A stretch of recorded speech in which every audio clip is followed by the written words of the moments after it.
2026ஆம் ஆண்டு பொறுத்தவரைக்கும் கடகராசிக்காரங்களுக்கு அப்பா மூலமா ஒரு லாபம் இருக்கும். அப்பா ஏதாவது சப்போர்ட் பண்ணுவாங்க. "என்னங்க சொல்றீங்க? எனக்கு வில்லனே அந்த ஆள் தான்" அப்படிம்பாங்க சில பேர்லாம். கமெண்ட்ஸே நான் நெறைய பார்த்துருக்கேன். ஸோ அது வந்து பிராப்தம்ங்கிறது ஒவ்வொருத்தருக்கும் மாறுபடும். கடகராசியிலே பல்வேறு தரப்பட்ட மக்கள் இருக்காங்க. அப்பா இல்லைனாலும் அப்பா வயதில் உள்ள ஒரு ஆண் உதவுவாரு. உங்களுடைய ஓனரா இருக்கலாம், இல்ல பெரியப்பா அந்த மாரியான வகையிறால உள்ளவங்களா இருக்கலாம். இவங்க மூலமா ஒரு உதவிங்கிறது கிடைக்கும். அது எய்தர் பொருளாதார உதவியாவும் இருக்கலாம், இல்ல ஒரு கைடன்ஸ் அப்படிங்கிறது கிடைக்கலாம், இல்ல அவர பார்த்தே கூட நீங்க சில விஷயங்கள படிக்கலாம். ஸோ இந்த மாரி ஒரு ஃபாதர்லி ஃபிகர் மூலியமா ஒரு உதவிங்கிறது எக்காரணம் கொண்டும் கிடைக்கலாம். எப்படி வேணாலும் இருக்கலாம். கிடைக்கிறதுக்கான வாய்ப்புங்கிறது ரொம்ப அதிகமா இருக்கு. அப்போ பாக்கியஸ்தானம்ங்கிறது வலுப்படுறதுனால கல்யாணம் ஆகுறதுங்கிறது ஒரு பாக்கியம். தகப்பன் ஆகக்கூடியது ஒரு பாக்கியம். ஒரு கார் வாங்குறீங்கன்னா அதுக்கும் பாக்கியஸ்தானம் வேணும். அப்போ ஏதோ ஒண்ணு லைஃப்ல அப்கிரேட் ஆக போகுது.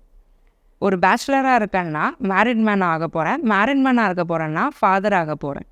ஸோ இந்த மாரி ஒரு லைஃப் அப்கிரேட் அப்படிங்கிறது நடக்கக்கூடிய ஒரு வருடமா 2026 கடகத்துக்கு அமையுது.